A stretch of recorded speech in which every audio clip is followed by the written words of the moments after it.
All right, thanks so much, Christine.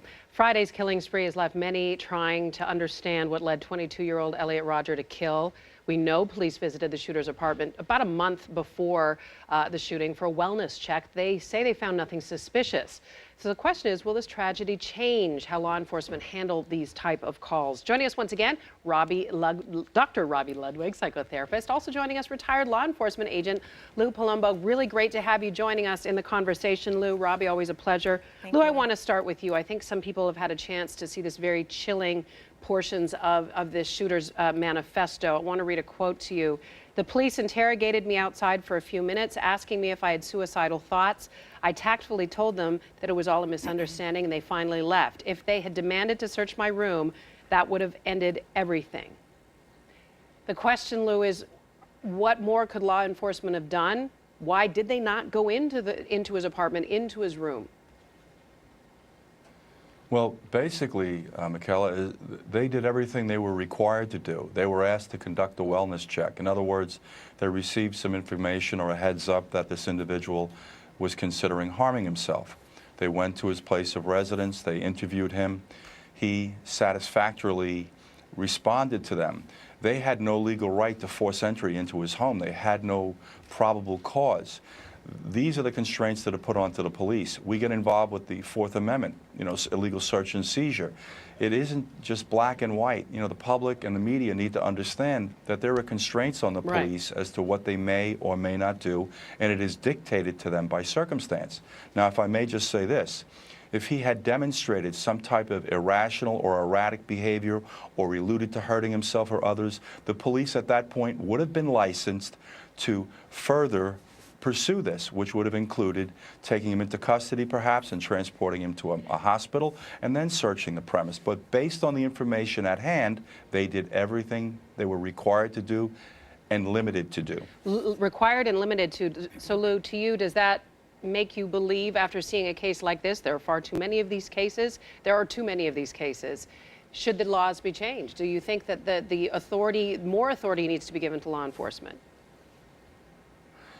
I think that we should definitely open up discussion, especially on the heels of this case, because one of the tragic components of this case is there were many tells with this young man, both the family and the therapist. Everybody was on track with this. They didn't know how to follow through, so to speak. But we need to open up some dialogue to explore whether or not the courts, our legal system, our laws can be changed to give the police a little bit more prerogative in these instances. And I suspect that police will entertain policy changes here, on the heels of this case. This is very tragic. We're all aware of that. Yes. And I think this was preventable, but I will not hang this on the police. Having conducted a check of this type myself, a wellness check or a welfare check, which dealt primarily with elderly people, that's, these are just the facts surrounding this, and we have to accept them on that basis. Robbie, I want to bring you into the conversation and talk about this. Lou alluded to the tells, that people did see signs that there was something wrong, and it sounds as though right measures were taken yet.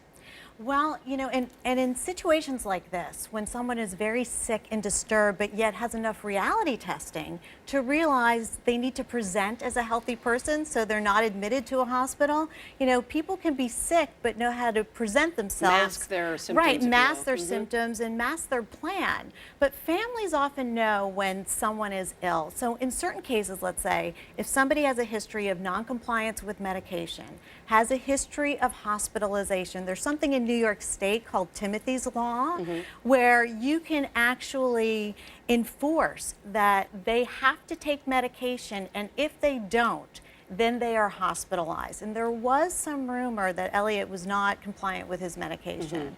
Then there's also a mental health warrant that families can take to family court to involuntarily commit a family member who they feel is dangerous, even when police may not see those signs.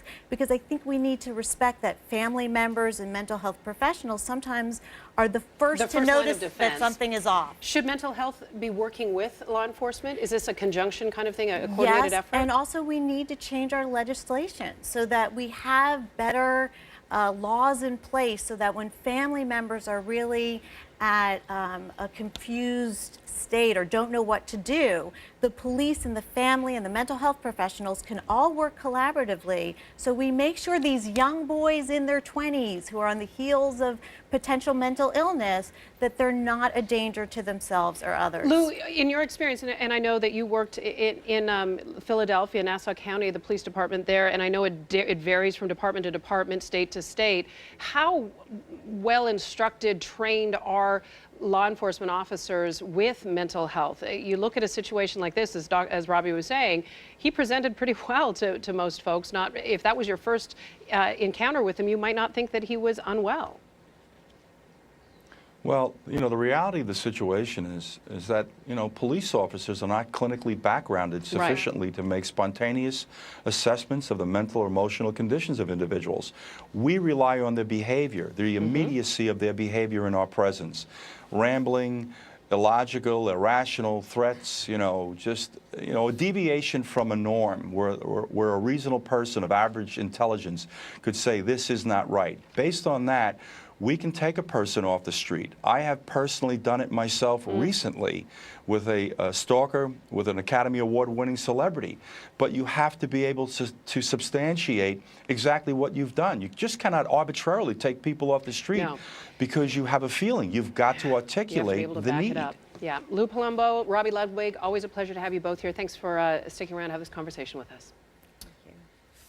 Next up for us on New Day, we're learning so much more this morning about the 22-year-old man who killed 6 students during this rampage. What drove him to commit such horrific violence? We are going to speak with a former classmate who was also directly referenced in this manifesto. This is an exclusive interview you'll see only here on New Day. Stay with us.